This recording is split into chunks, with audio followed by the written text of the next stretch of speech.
down the hammer and pick up the pencil. You're about to listen to the Savvy Radio Show. Learn from real-life real estate investors, experience revealed with the Savvy Landlord as your host.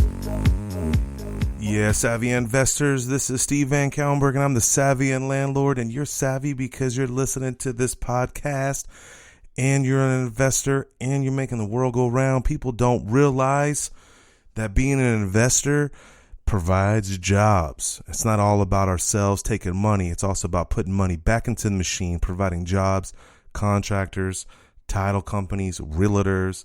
Man, it's amazing what you can do and contribute to society as a real estate investor. Before I get all up on the high horse here, let me step down. So today's podcast is should you go, and why do I go to the Mr. Landlord conference? And isn't that weird? Someone asks me that question all the time or every year. Why do you go? Well, first of all, and you can apply this to any conference, usually not one of those free ones that travel through town, but a legitimate paid conference that is going to grow you and bring you to the next level. All right. So here's my few 6 tips, 6 reasons why, not tips per se, but why I go to the Mr. Landlord conference or any conference in general. And you can apply this in any aspect of educating yourself. And that's what you should do. A lot of people, I go to high school and never read a book after high school. Some people go to college and they vow never to read another book again. And it's just sad when I hear people say that. It bums me out.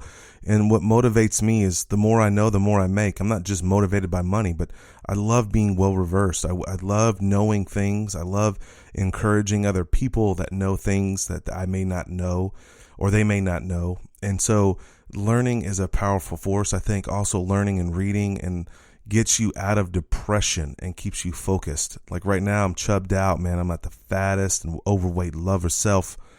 And I'm trying to get back on my treadmill. I've been going through some maths, freaking life change.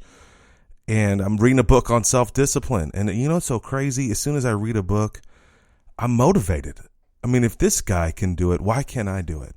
And that's what education is. And that's one of the reasons why I go to conferences. And I don't go to them just to get hyped up, but I go for number one, for like-minded people. The craziest thing, of course I'm a speaker and I'm an author and I love to educate and help people, but I love being around other people that are the same like mind, that are wealthy and they want to go to the next level, or they want to grow their empire, or they want to give back to people. They're successful and they want to share it with someone else, like-minded people. The cool thing is that one of, at least almost at every, I don't know, almost every, but 90% of all the conferences, the Mr. Landlord conferences, I've come home with a best friend, a lifelong friend. And to this day, 7 years later, I still have friends that I talk to almost on a regular basis. There's friends that I talk to at least once a week, other real estate investors around the country, all because I met them at a like-minded conference, the Mr. Landlord conference.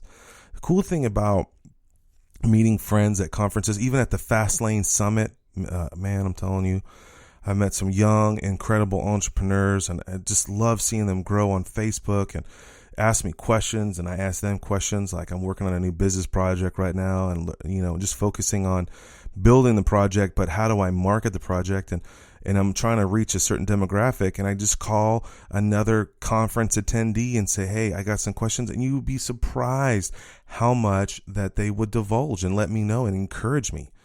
Here's another aspect I love about like-minded people is that you can create accountability, support. Hey, I'm struggling in this area. How do you handle it? I've had people ask me questions about marriage. I've had people ask me questions about weight loss. I've had people ask me all the time, how'd you write the book? How'd you get it done? How'd you get it published? No big deal. Hey, I've done it. Let me help you. Number 2, motivation. Man, there's nothing about being around ballers. People think that I'm successful because I have 100 and something units. Yeah, but when you meet someone that has 7,000 units, your life changes, and there's no difference, right? It's just your perspective, and there's a sense of motivation. I don't want to beat that person. I really don't have a goal. My dream was just to own a house to have 100 houses is like stupid crazy. And it's just an opportunity for me to give more. Money just amplifies who you are. If you're a dirtbag and you have 100 houses, you're still going to be a bigger dirtbag. But, you know, when you're around other ballers, other people, they elevate you. You know, the old rule of thumb, you are the equate of all the 5 people you hang out with and the amount of money. And all your friends start smoking weed, you're going to smoke weed, no doubt. All your friends start working out, you're going to work out. All your friends go around and eat pizza every Wednesday and drink and all this other jazz. You know, I like to drink, but damn, you know what I'm saying? You just become who you hang around with, and you need that motivation. Also, when you go to conferences, number 3, it's a tax deduction. Hey, you know, I'm doing this podcast now. It's going to drop why I'm at the Mr. Landlord. But man, there's nothing like, you know, blessing somebody, taking someone out to dinner, and some lifelong friend I haven't seen. Brad Grayson, where you been? Ed O'Toole, how you do? Thomas Morgan, can't wait, you know, just to kick it with my homies. And it's a tax deduction. I get a hotel room, and I get to learn, I get to grow. And that leads me to number 4. Smart to learn and grow. The more you learn, the more you make. It's simple. I remember one of the very first landlord conferences I went to, and these 2 awesome baller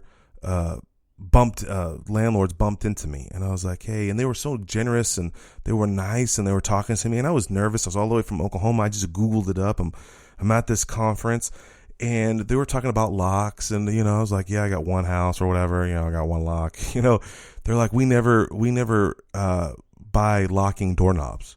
I'm like, And like, I don't even know how the conversation got to locking doorknobs, but he's like, I don't want that call in the middle of the night that they're locked out, because if they just have a deadbolt lock, they have to turn around and lock the door. And I was like, ingenious.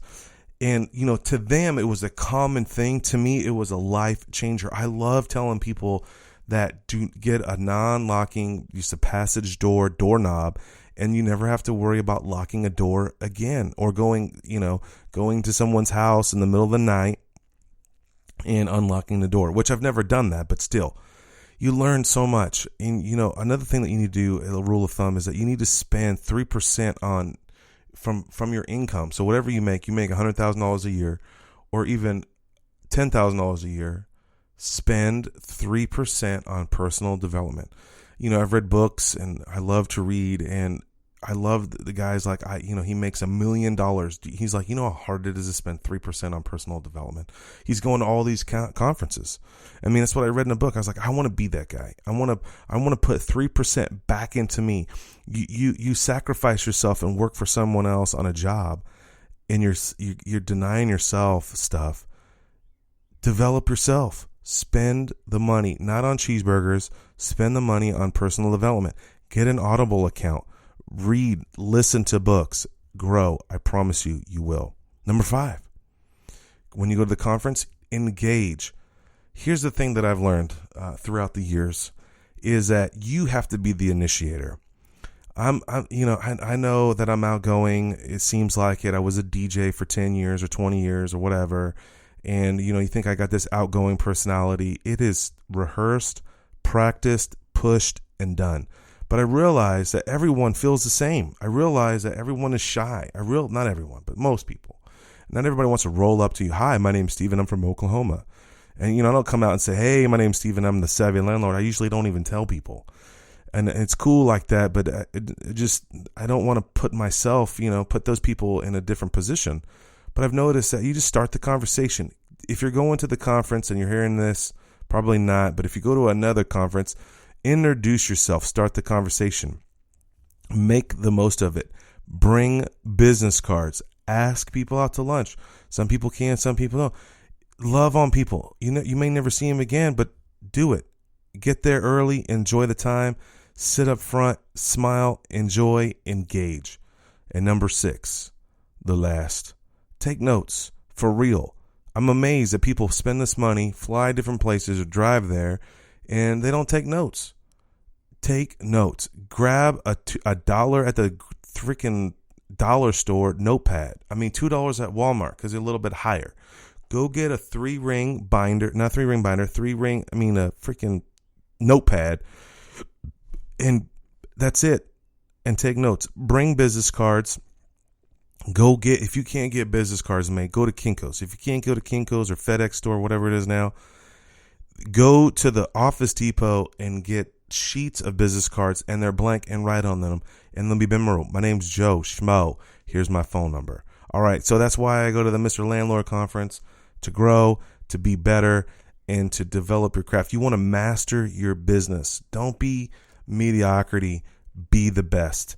My name's Steven Van Kellenberg. This is Savvy Landlord. Whatever you do, go buy assets, take notes, and grow and love on somebody. Thanks for listening to the Savvy Radio Show. Glide online and listen to our other motivating episodes at SavvyRadioShow.com. Connect on Twitter at LandlordBook and always be buying assets.